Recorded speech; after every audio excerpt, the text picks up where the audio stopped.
Welcome back to the channel.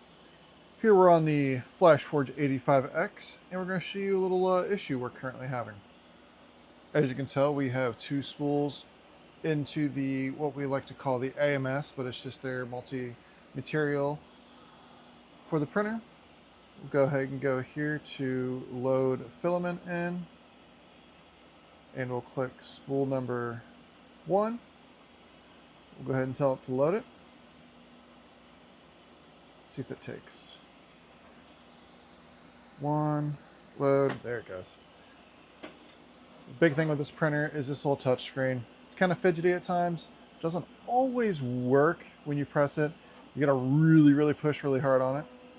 And as you can tell, one of our tubes is kind of dangling, which, backstory on that, the little itty bitty clips that hold your filament in, even if you push on them, you cannot get the PTFE tube out without destroying it. So I did get a new tube cut and everything like that, got one in there, but it likes to pop out now, which isn't really an issue most of the time because filament loads right into the splitter and should be good. As you can see right here, we did just take filament and push it down in there just to make sure. Go ahead and shove that back in there. And currently we are waiting for it to get up to temp, and we'll show you what happens here real fast. And same with these little adapter, well, the PTFE tube couplers right here. Doesn't matter what you put pressure-wise on them, you can push them all the way down. They refuse to release your PTFE tube.